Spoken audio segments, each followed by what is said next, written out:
جب اس کی چراغ بجھ جائے تو یقین کے دیے جل اٹھتے ہیں۔ یہ قصہ اس شخص کا ہے جسے دنیا نے توڑا مگر اللہ نے سنبھال لیا۔ محنت اس کا سفر تھا اور یقین اس کا سہارا۔ آؤ سنیں وہ لمحہ جب آزمائش نے معجزہ بن کر جنم لیا۔ کہتے ہیں جب زندگی کے شور کم ہو جائے تب دل میں اللہ کی آواز گونجنے لگتی ہے۔ اس یقین کے ساتھ چلتا تھا ناصر خان، ایک 60 سالہ لکڑی تراشنے والا ہنرمند۔ شہر فیصل آباد کے تنگ راستوں میں ایک چھوٹا سا کمرہ تھا، نم دیواریں، چھت میں دراریں اور دل میں صبر کا سمندر۔ 5 سال پہلے بیوی دنیا سے رخصت ہو چکی تھی، ایک ہی بیٹی تھی جو کالج میں پڑھ رہی۔ گھر کے اندر بارش گرنے سے زندگی کے اوپر بوجھ بن کر گر پڑا، مگر ناصر خان کے لبوں پر ہمیشہ ایک ہی جملہ رہتا، جو رزق دینے والا ہے وہ آج بھی زندہ ہے۔ ایک رات آندھی اور بارش نے شہر کو ہلا کے رکھ دیا۔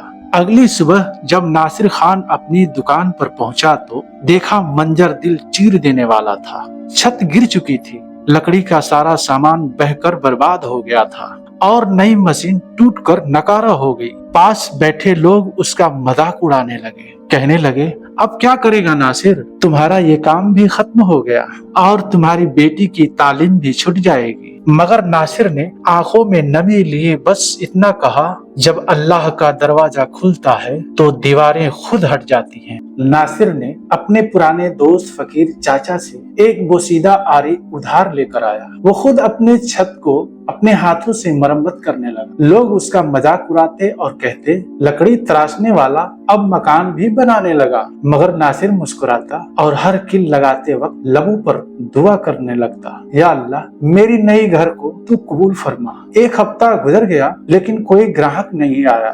بیٹی ہانا نے روتے ہوئے کہنے لگی، ابو شاید آپ کے ہاتھوں کا کام ختم ہو گیا ہے، چھوڑ دیں یہ سب۔ ناصر کی آواز میں وہ نور تھا جو پہاڑوں کو ہلا دیتا۔ بیٹی سے کہتا، بیٹی اللہ پونجی دیر سے دیتا ہے مگر جب دیتا ہے تو خزانوں کی چابیاں ساتھ دیتا ہے۔ اگلے دن سورج ڈوب رہا تھا کہ ایک سیاہ کار کساب کے سامنے رکی۔ دروازہ کھلا، اس میں سے ایک خاتون اتری، چہرے پر نقاب، قدموں میں وقار اور آواز میں سکون۔ سوال کیا، کیا آپ بچوں کے لیے لکڑی کے کھلونے تراشتے ہیں؟ ناصر نے سر جھکا کر کہا، جی بیوی، لکڑی ہو یا لوہا میں نیت کی تلاش کرتا ہوں۔ خاتون نے کہا، میں پیسے ابھی نہیں دے سکتا مگر میرے بیٹے کا جنم دن ہے، کیا آپ بنا دیں گے؟ ناصر مسکرایا، جو رزق اوپر سے طے ہوتا ہے وہ میں کیسے روک سکتا ہوں۔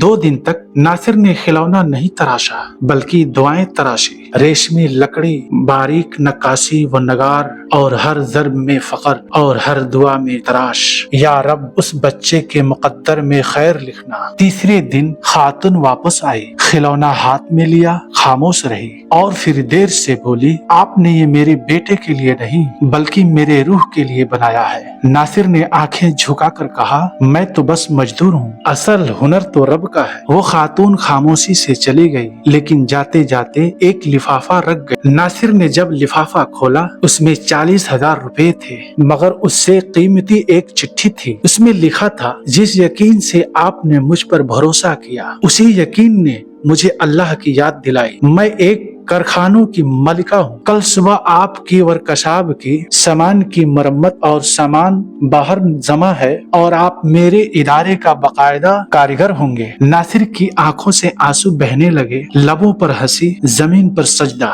ہنا نے ہاتھ جوڑ کر کہا، ابو میں نے آج ایمان دیکھا ہے۔ ناصر نے جواب دیا، بیٹی جب یقین اللہ پر ہو تو راستے نہیں پورا سمندر بن جاتا ہے۔ تو دوستو، یقین وہ چراغ ہے جو اندھیروں میں بھی راستہ دکھاتا ہے۔ جو رب پر بھروسہ رکھے اس کے خالی ہاتھ بھی خزانے بن جاتے ہیں۔ اگر اس کہانی سے آپ کے دل میں امید جگی ہے تو ہمارے سفر میں ساتھ چلیں۔ پسند آئی تو سبسکرائب بھی کریں تاکہ اگلی کرن پھر آپ تک سب سے پہلے پہنچے۔